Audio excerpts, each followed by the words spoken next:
Hello दोस्तों, आपका स्वागत है मेरे चैनल ग्लोबल स्टडी में। आज हम करने वाले हैं 2025 के लिए मोस्ट रिवाइज क्वेश्चन। चलिए स्टार्ट करते हैं। क्वेश्चन नंबर 1, निम्न में से कौन सा पदार्थ लेंस बनाने के लिए प्रयुक्त नहीं किया जा सकता है? ए जल, बी कांच, सी प्लास्टिक, डी मिट्टी। आंसर होगा डी मिट्टी। क्वेश्चन नंबर 2, एक उत्तल लेंस की क्षमता 1 डायोप्टर है तो उस लेंस की फोकस दूरी होगी एफ बराबर होता है 1/t। तो एफ बराबर होगा 1/1, जहाँ 1 डायोप्टर बराबर होता है 100 सेंटीमीटर। तो 100 से गुना करेंगे तो एफ बराबर हो जाएगा 100 सेंटीमीटर। तो इसका आंसर होगा सी 100 सेंटीमीटर। क्वेश्चन नंबर 3 करेंगे।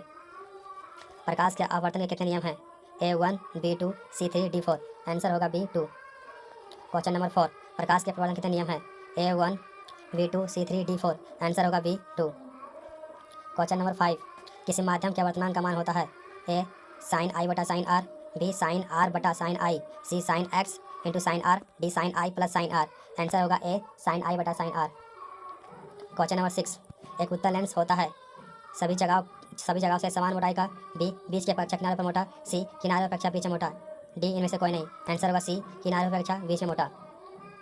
क्वेश्चन नंबर 7, सोलर कुकर में प्रयोग किया जाता है, यानी सोलर कुकर में प्रयोग किया जाता है। ए अवतल दर्पण, बी उत्तल दर्पण, सी समतल दर्पण, डी उत्तल तथा अवतल दर्पण दोनों।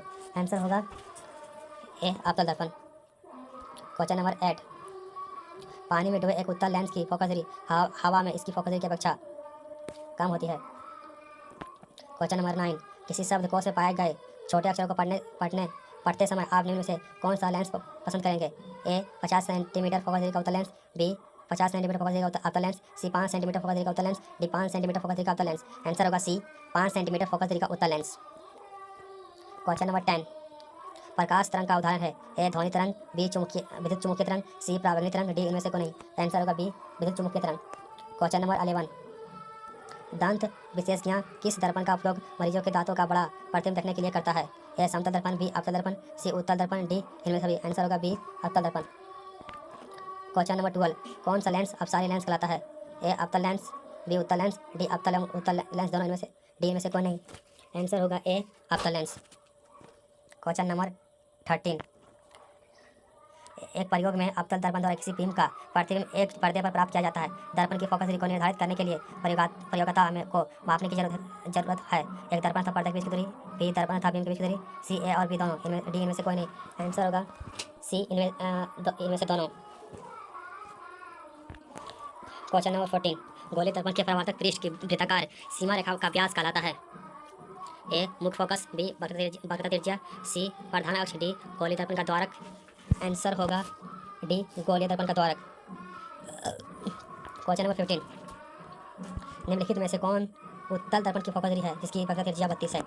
देखिए एफ बराबर होता है 2r, नहीं, एफ बराबर होता है r/2।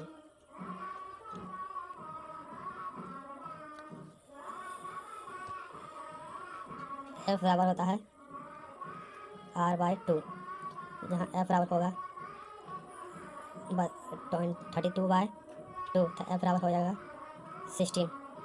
तो इसका आंसर होगा सी 16 सेंटीमीटर। क्वेश्चन नंबर 16, किसी लेंस द्वारा उत्पन्न आवर्तन का ऐसा मात्रक क्या है?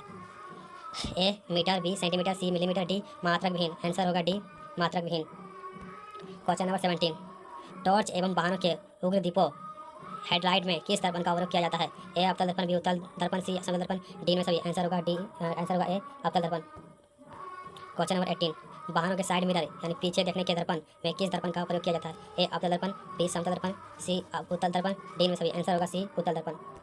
क्वेश्चन नंबर 19, लेंस में कितने फोकस होते हैं?